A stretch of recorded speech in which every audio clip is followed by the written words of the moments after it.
हम्म, नमस्कार विद्यार्थियों। मैं Vinod Saini noble digital classes में आपका स्वागत करता हूं। कैसे हो सभी? मजे में? घर पे हो, मजे में हो, खा रहे हो, पी रहे हो, मेरे जैसे हो गए होंगे घर पर, है ना? खा खा के अब उसको थोड़ा कम भी करना है, जैसे मैं हो गया। तो अब चलते हैं हमारी आगे की क्लास की तरफ। हमारा लेसन चल रहा था नास्तिवाद और हिटलर का उदय। हमने पिछली क्लास तक हिटलर के बारे में पढ़ लिया था कि किस प्रकार से हिटलर का उदय हुआ। हिटलर ने वाइमर गणराज्य का किस प्रकार से विरोध किया और नास्ती पार्टी का सदस्य बनके उस पार्टी को, यानी कि नास्ती पार्टी उसका बाद में नाम रखा गया, पहले उस पार्टी का नाम था जर्मन वर्कर्स पार्टी। उस पार्टी का सदस्य बनके किस प्रकार से उसने नास्ती पार्टी नाम रखा और जर्मनी की सबसे बड़ी पार्टी उसको बना दिया था।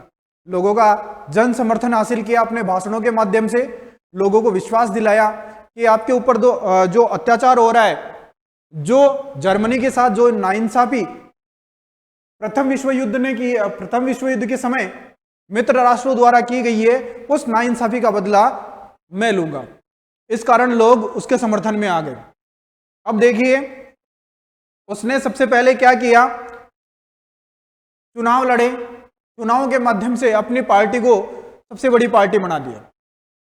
अब वाइमर जो गणराज्य था उसके पास में बहुमत नहीं था, तो क्या हुआ कि लोकतंत्र का विनाश हो गया, लोकतंत्र नष्ट हो गया। लोकतंत्र का मतलब क्या होता है? आपके सामने शब्द है, हमारा आज का टॉपिक ही है लोकतंत्र का ध्वंस। लोकतंत्र, लोकतंत्र का मतलब क्या होता है?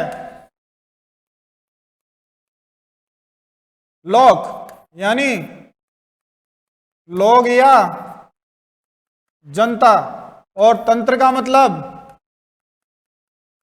शासन। अब इसको क्या कह देंगे हम लोग?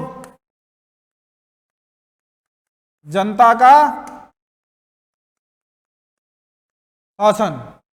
यानी इस हिटलर ने जर्मनी में इसका क्या कर दिया? ध्वंस यानी नाश कर दिया। और खुद वहां का क्या बन बैठा? तानाशाह है। और वो भी कैसा? निरंकुश, जिसके ऊपर किसी का कोई अंकुश या कोई नियंत्रण न हो। देखिए जब जनता का समर्थन हासिल हो गया, जनता ने इसको अपना सर्वे सर्वा मान लिया कि ये हमें कष्टों से मुक्ति दिलाएगा, हमारे अपमानों का बदला लेगा। अब देखिए वाइमर गणराज्य भी अपना बहुमत खो चुका था, यानी अब उसकी सत्ता नहीं थी। तो 30 जनवरी 1933 को राष्ट्रपति हिडेनबर्ग ने हिटलर को चांसलर का पदभार दिया। चांसलर जर्मनी का सबसे शक्तिशाली पद,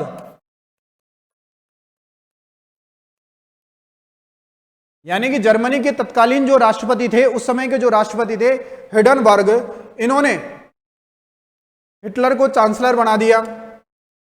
अब एक प्रकार से हमारे जैसे भारत की बात करें तो भारत में प्रथम व्यक्ति होता है राष्ट्रपति, और उसके बाद में अगर शक्तिशाली की बात करें तो कौन होता है? प्रधानमंत्री। तो एक प्रकार से मंत्रिमंडल में सबसे शक्तिशाली पद दे दिया, सारी शक्तियां दे दी किसको? हिटलर को।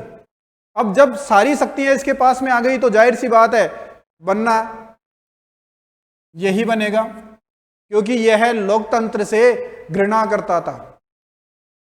लोकतंत्र से क्या करता था? घृणा करता था।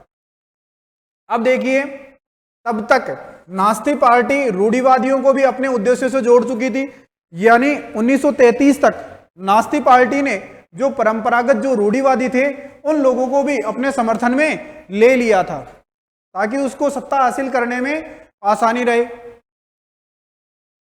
हिटलर ने जो लोग इसके विरोध में थे उनको भी अपने पक्ष में ले लिया, अपने पाड़े में ले लिया जो विरोधी थे।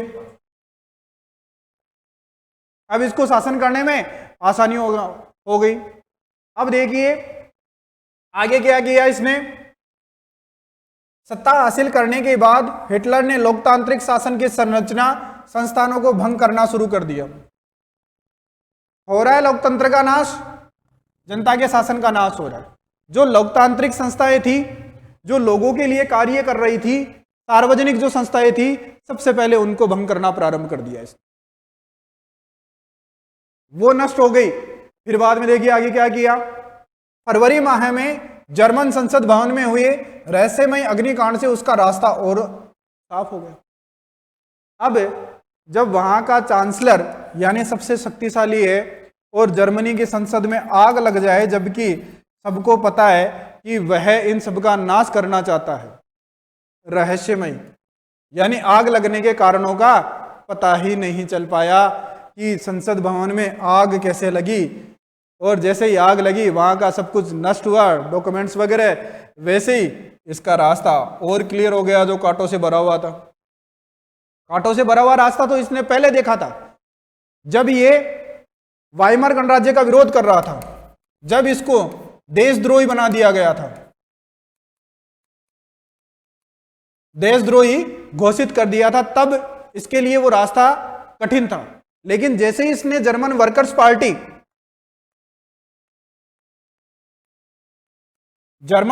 पार्टी जिसे आप नास्ती पार्टी भी कह सकते हैं, जिसका नाम बदलकर इसने नास्ती पार्टी रख दिया था, ये सदस्य बना और इसने अपना राजनीतिक सफर प्रारंभ किया, राजनीतिक सफर शुरू किया।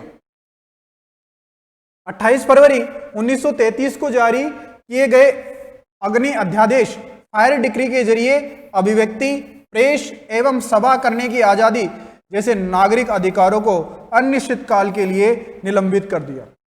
यानी 28 फरवरी 1933 को इसने एक अध्यादेश जारी किया। अध्यादेश का मतलब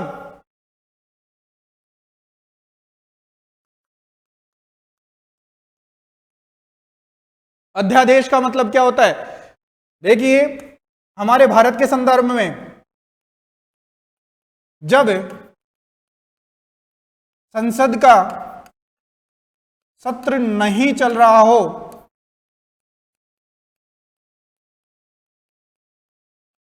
उस समय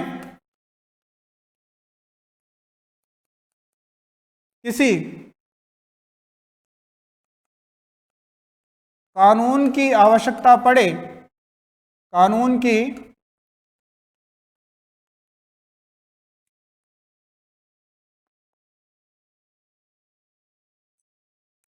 आवश्यकता पड़े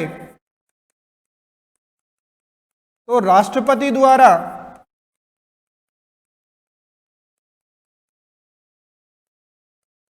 जो कानून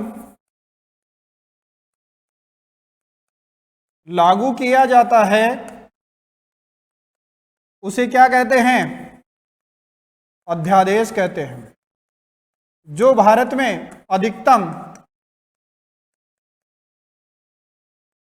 6 माह और 6 सप्ताह तक लागू रह सकता है।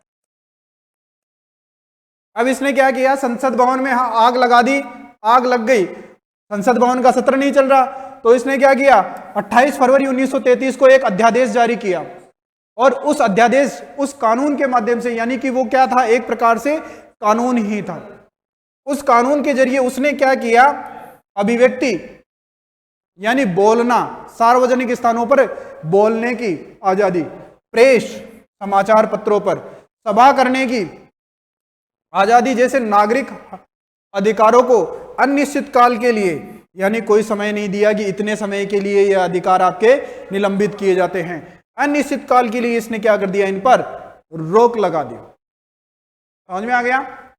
वाइमर संविधान में इन अधिकारों को काफी महत्वपूर्ण स्थान प्राप्त था। यानी प्रथम विश्व युद्ध के बाद जिस वाइमर गणराज्य का गठन हुआ, वाइमर के नेतृत्व में, और इसने जो संविधान बनाया, उस संविधान में इन अधिकारों को प्रमुख अधिकार दिया, प्रमुख स्थान दिया गया था। कौन कौन से अधिकार? अभिव्यक्ति, प्रेस और सभा करना, इनको क्या कर दिया, बंद कर दिया। इनके ऊपर क्या लगा दी, रोक लगा दी कि बोले आप रुक जाओ, अब मेरा शासन शुरू होगा। इसके बाद हिटलर ने अपने कट्टर शत्रु कम्युनिस्ट यानी जो हिटलर के क्या थे, शत्रु थे, नोट कर लिया ये सबने। आगे देखिए,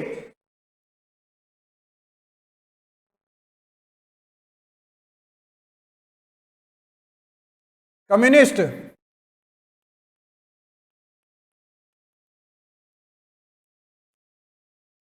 रूस की क्रांति के बारे में पढ़ा था, वहां पर पढ़ा था आपने। समाजवादी, बोल्शेविक, इन्हीं बोल्शेविकों को क्या कहा जाता था, कम्युनिस्ट। यानी यह समाजवाद के क्या था, खिलाफ था, समाजवाद को अपना शत्रु मानता था, इसलिए उसने कम्युनिस्टों का दमन करना प्रारंभ कर दिया था। पहले तो ये अधिकार समाप्त किए इनके, फिर बाद में इनका दमन प्रारंभ कर दिया।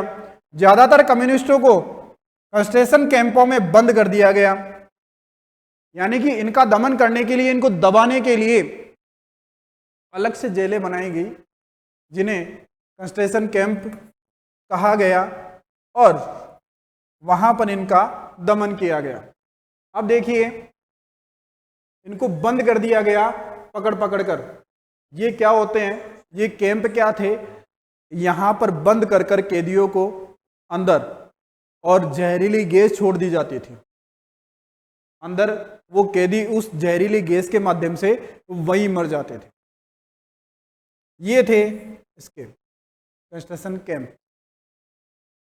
लगभग 5 लाख की आबादी वाले डुसेलडॉर्फ शहर में गिरफ्तार किए गए लोगों की बची कुची 6,808 फाइलों में से 1,440 सिर्फ कम्युनिस्टों की थी। यानी जर्मनी का एक शहर था डुसेलडॉर्फ शहर, वहां पर कुल आबादी कितनी थी, 5 लाख की, और उसमें से बचे कितने, 6,808। कितने लोगों को मार दिया, कई लोगों को सुला दिया इसने। इसीलिए तो इसे तानाशाह कहा गया। द्वितीय विश्व युद्ध का प्रमुख कारण था ये हिटलर। अरे समझ में आ रहा है, या सर तेज बोल रहे हैं, स्पीड से बोल रहे हैं तो ऊपर से जा रहा है, फिर बाद में कहेंगे सर तो पता नहीं क्या पढ़ा रहे हैं। कई तो यहाँ खोपड़ी कुचरला, फिर बाद में कई केवला सर कान को ऊपर कर गई, कई केवला माता को ऊपर कर गई, है ना, एक दो कई सीधी घुसली। आगे देखिए, नास्ती शासन ने कुल 52 किस्म के लोगों को अपने दमन का निशाना बनाया। यानी हिटलर ने 52 प्रकार के लोगों को अपना निशाना बनाया, उनमें कम्युनिस्ट सबसे ज्यादा थे। समझ में आ गई। अब ये एक पैराग्राफ के बारे में सबसे पहले लिख लिया जाए तो मेरे ख्याल से सबसे अच्छा है, फिर बाद में आप कहोगे कि सर तो पता नहीं क्या करवा रहे हैं, समझ में ही नहीं आ रहा है। तो हमारा आज का जो टॉपिक है,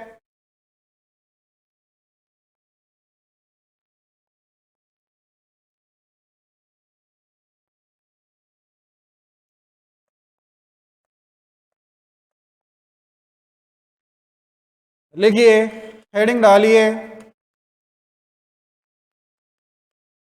लोकतंत्र का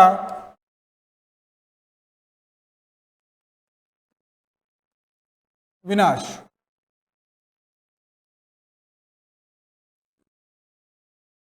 इसको आप ध्वंस भी लिख सकते हो, अगर किसी के समझ में नहीं आए तो इसके आगे ब्रैकेट में लिख देता हूं,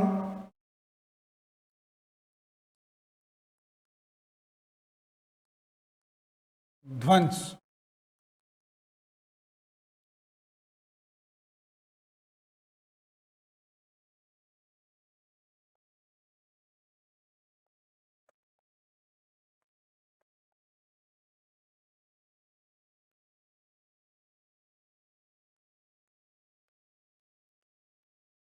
तीस जनवरी 1933 को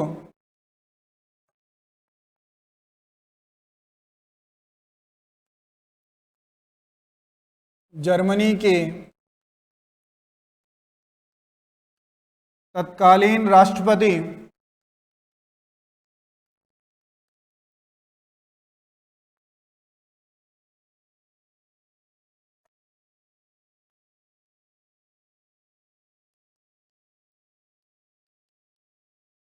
हिडनबर्ग ने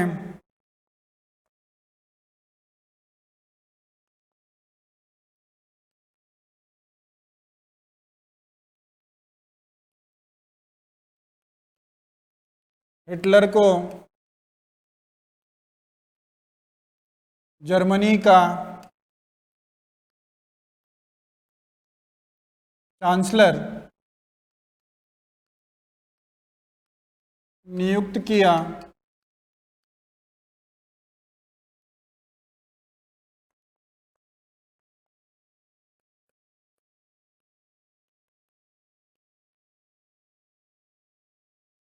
नोट,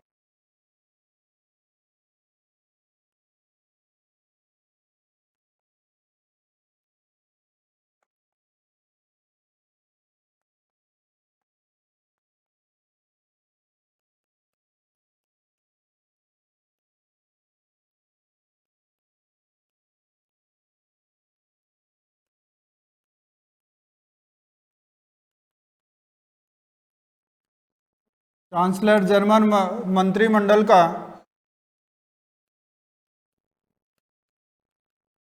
सबसे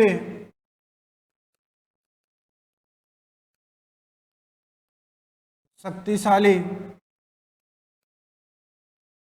पद होता है।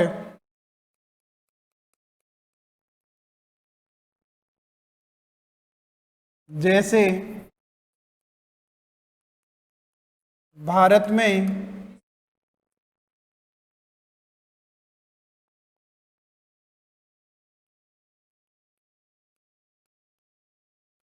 मंत्रिमंडल का सबसे शक्तिशाली पद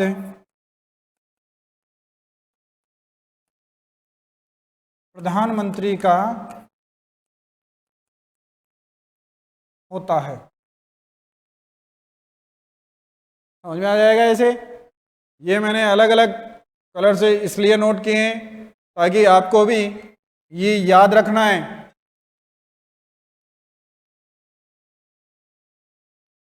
पूछ लिया जा सकता है चांसलर क्या है।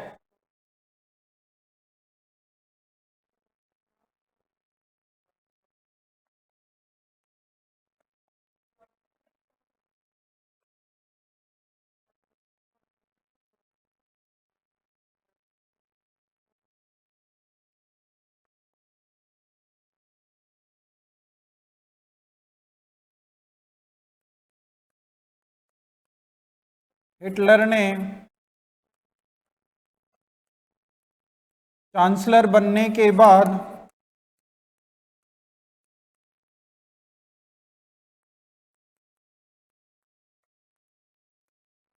सर्वप्रथम लोकतांत्रिक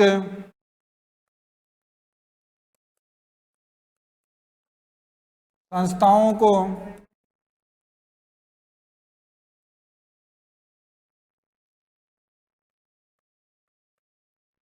खत्म करना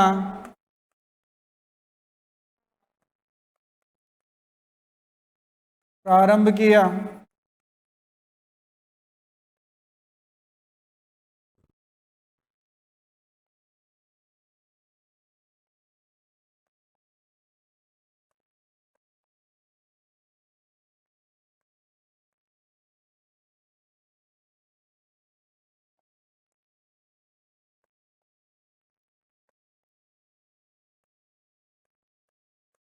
अट्ठाईस फरवरी 1933 के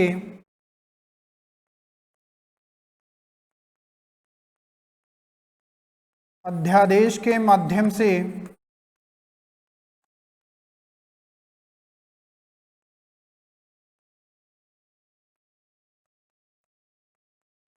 हिटलर ने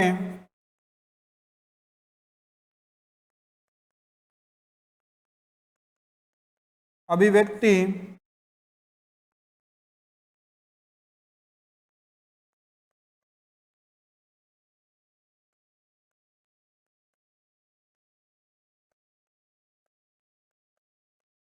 पेश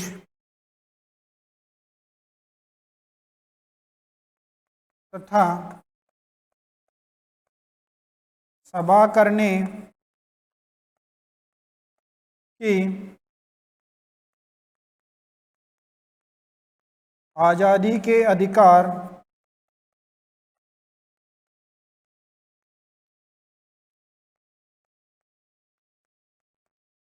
समाप्त कर दिए।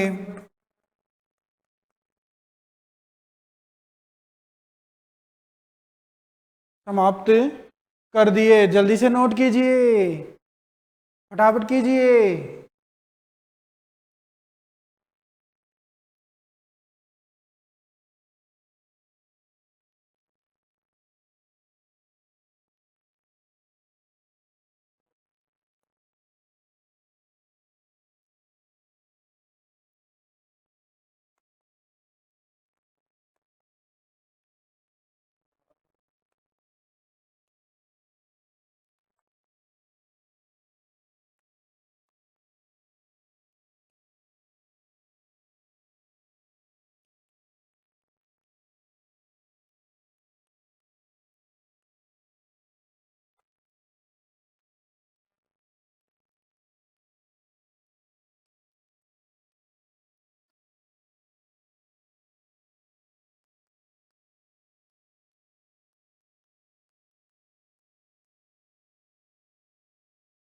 हिटलर ने चांसलर बनने के बाद अपने सबसे कट्टर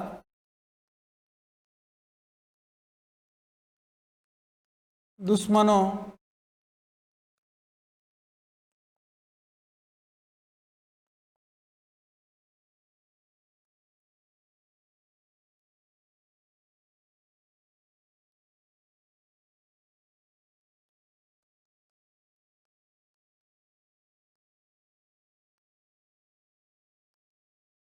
कम्युनिस्टों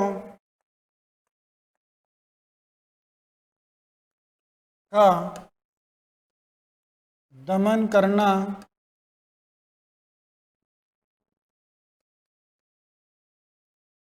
प्रारंभ किया।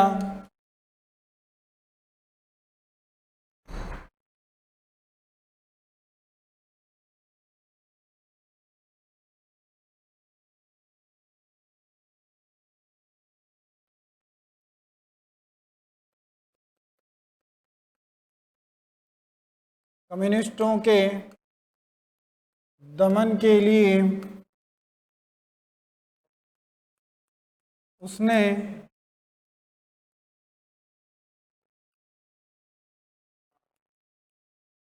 कंसंट्रेशन कैंप बनाए और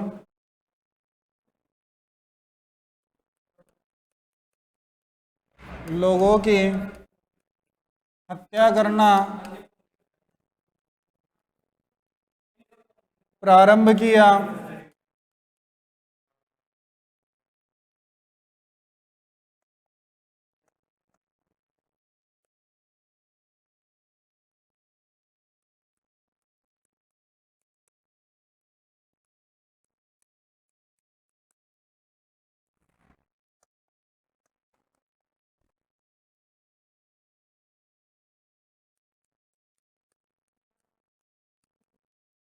ऐसे बंद स्थान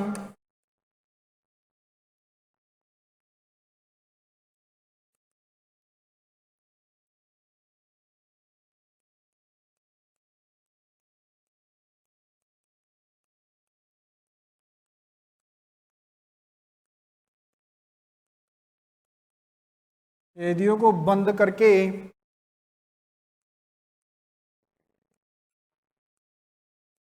जहरीली गैस छोड़कर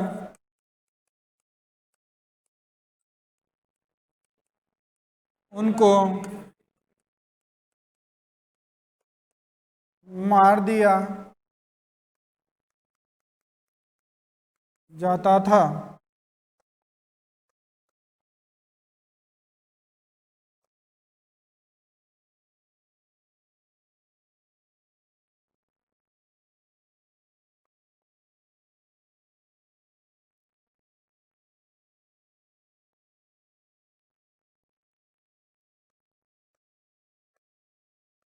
जर्मनी के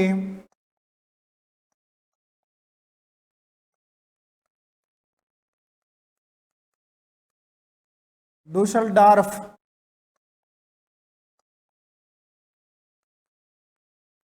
शहर में कुल 5 लाख लोग रहते थे, जिनमें से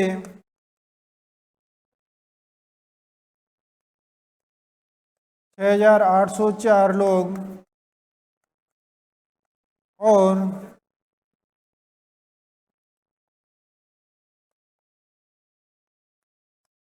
1,440 फाइलें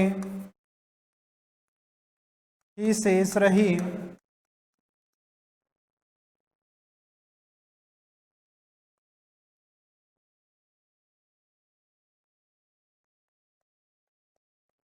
हिटलर ने कुल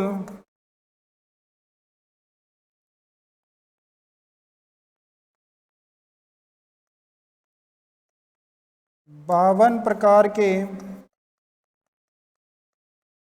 लोगों का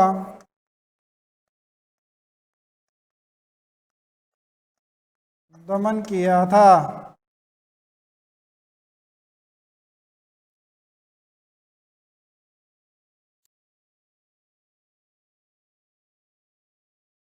गाड़िया सबने, आगे चले।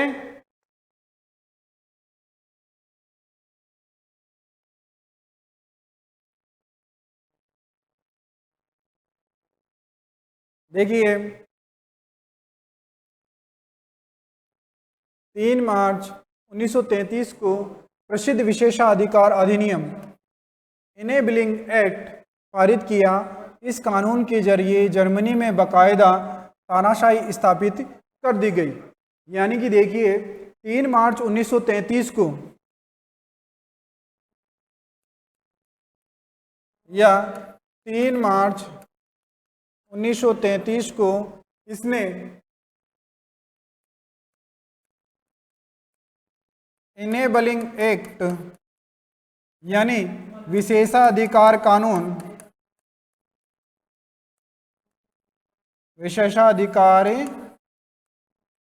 पारित किया, जिसमें जर्मनी में तानाशाही स्थापित कर दी।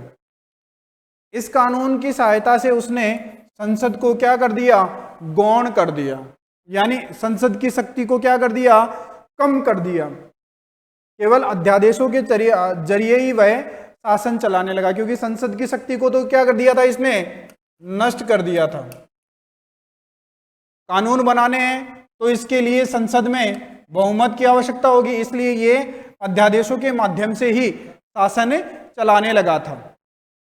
नास्ती पार्टी और उससे जुड़े संगठनों के अलावा सभी राजनीतिक पार्टियों, ट्रेड यूनियनों पर पाबंदी लगा दी गई। इसने क्या किया कि नास्ती पार्टी और उससे जुड़े संगठन, यानी अपनी खुद की पार्टी को तो छोड़ दिया और उससे जुड़े हुए जो और संगठन थे उनको भी छोड़ दिया। बाकी की जो अन्य पार्टियां थी, अन्य जो संगठन थे, उन सब पर क्या कर दिया, इसने प्रतिबंध लगा दिया था, नियंत्रण स्थापित कर लिया था। अर्थव्यवस्था, मीडिया, सेना और न्यायपालिका पर राज्य का पूर्ण नियंत्रण स्थापित हो गया। इसने क्या किया, अपना शासन स्थापित करने के लिए जर्मनी की अर्थव्यवस्था, मीडिया, सेना, न्यायपालिका सभी पर अपना नियंत्रण स्थापित कर लिया था। तो नोट करें इसको आगे।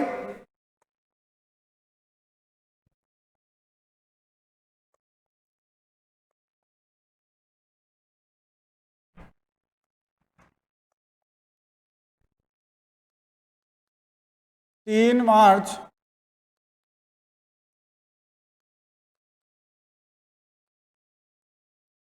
1933 को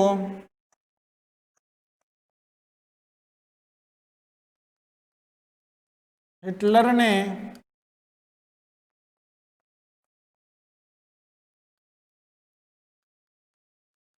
विशेषाधिकार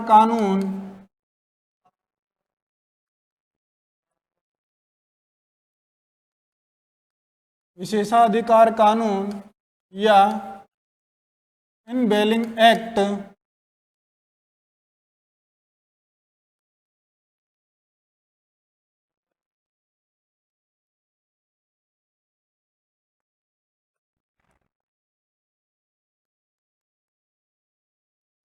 लागू करके जर्मनी में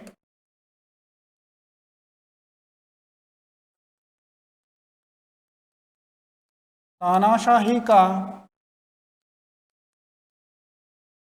प्रारंभ किया।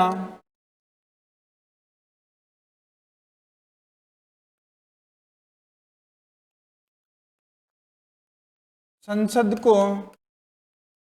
की शक्तियों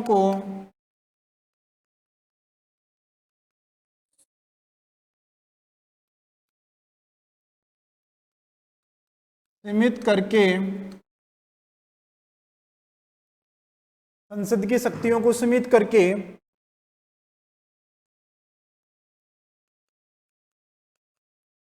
अध्यादेशों के माध्यम से शासन चलाया।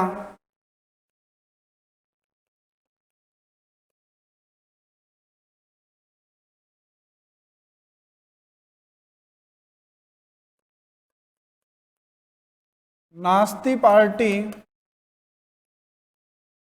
तथा उससे जुड़े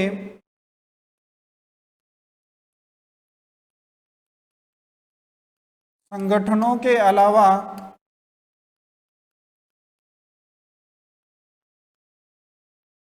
सभी पार्टियों और ट्रेड यूनियनों पर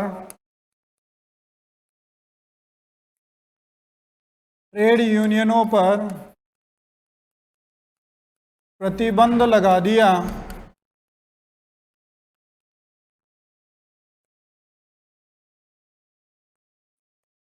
उसने जर्मनी की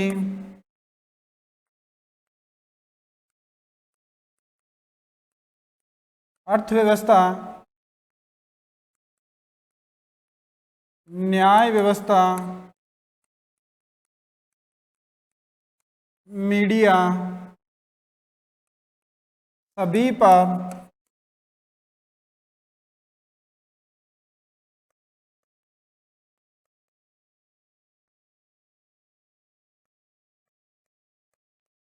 अपना अधिकार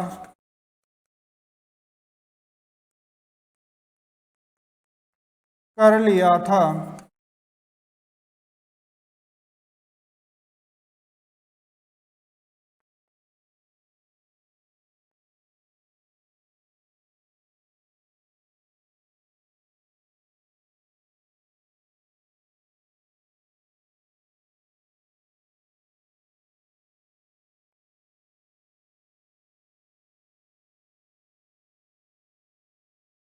आगे देखिए, पूरे समाज को नास्तियों के हिसाब से नियंत्रित और व्यवस्थित करने के लिए विशेष निगरानी और सुरक्षा दस्ते गठित किए गए। यानी कि इसने अपने नियम बनाए और उन नियमों के अनुसार लोगों को नियंत्रित करने के लिए विशेष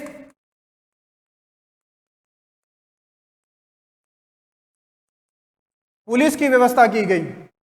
पहले से मौजूद हरी वर्दीधारी पुलिस और स्टॉर्म ट्रूपर्स के अलावा गेस्तापो, गुप्तचर राज्य पुलिस, एसएस, अपराध नियंत्रण पुलिस और सुरक्षा सेवा एसजी का गठन किया गया। यानी इसने विशेष पुलिस बनाई नियंत्रण करने के लिए, और उसके अलावा उसने पहले से जो हरी वर्दीधारी पुलिस थी, यानी कि जिन पुलिस वालों की वर्दी पोशाक हरे कलर में थी, उसके साथ साथ स्टॉर्म ट्रूपर्स जिनका शॉर्ट नाम ऐसे के अलावा गेस्तापो जो गुप्तचर राज्य पुलिस थी, यानी कि गुप्तचरी का कार्य करती थी। इसी प्रकार से अपराध नियंत्रण पुलिस, सेवा सुरक्षा का गठन भी किया गया। यानी इस प्रकार से नई सुरक्षा व्यवस्था का इसने गठन कर लिया था अपने राज्य को संभालने के लिए, उन लोगों पर नियंत्रण करने के लिए। इन नवगठित दस्तों को बेहिसाब असंवैधानिक अधिकार दिए गए। यानी कि जिन पुलिस दलों का इसने गठन किया उनको खुली छूट दे दी गई कि आपकी जो इच्छा हो, नास्ती पार्टी के खिलाफ जो भी व्यक्ति कार्य करे उनको आप अपने हिसाब से दंड दे सकते हो। इस वजह से नास्ती राज्य को एक खूंखार अपराधी राज्य की छवि प्राप्त हुई। गेस्तापो की यंत्रणा गृहों में किसी को भी बंद किया जा सकता था। ठीक है, अब ये 2-4 लाइन और लिख लेते हैं।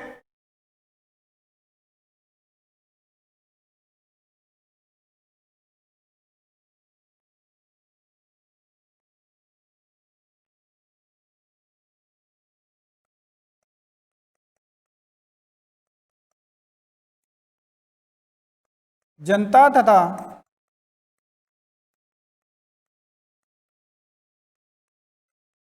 विद्रोहियों पर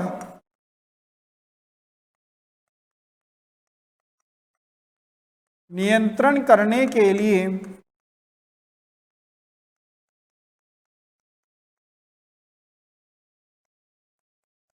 नए पुलिस दल गठित किए गए, जिनको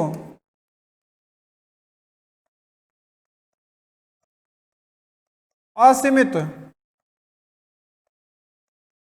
अधिकार दिए गए। नोट कर लीजिए इतना।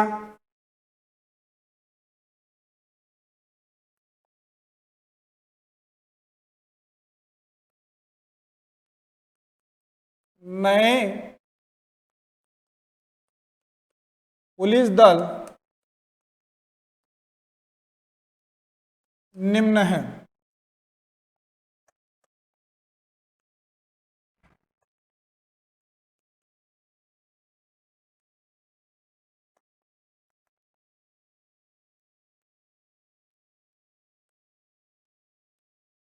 हरी वर्दी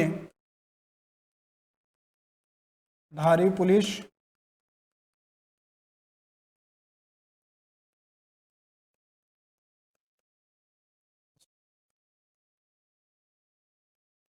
स्ट्रॉम ट्रूपर्स, गेस्तापो गुप्तचर पुलिस,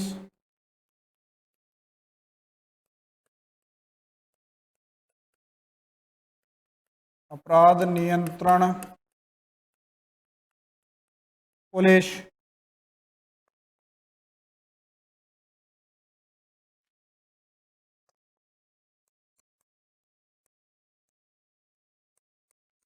सुरक्षा सेवा पुलिस।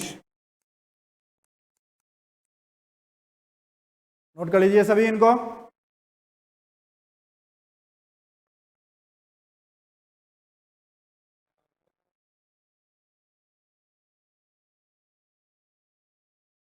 नए दस्ते किसी को भी यातना गृहों में भेज सकते थे, किसी को बिना कानूनी कार्रवाई के देश निकाला दिया जा सकता था या गिरफ्तार किया जा सकता था। दंड की आशंका से मुक्त पुलिस बलों ने निरंकुश और निरपेक्ष शासन का अधिकार कर लिया था। यानी कि मैंने आपको बताया था असीमित शक्तियां दे दी। अब ये लोग अपनी इच्छा के अनुसार अपनी मनमर्जी से कार्य करते थे, मनमर्जी से लोगों को दंड देते थे। इस प्रकार से निरंकुश शासन स्थापित हो गया और लोकतंत्र का क्या हो गया, अंत हो गया था। ठीक है, आज की क्लास के लिए इतना ही। आगे बाकी नेक्स्ट क्लास में देखेंगे कि पुनर्निर्माण किस प्रकार से प्रारंभ हुआ। धन्यवाद। जय नवाल, विजय नौबाल।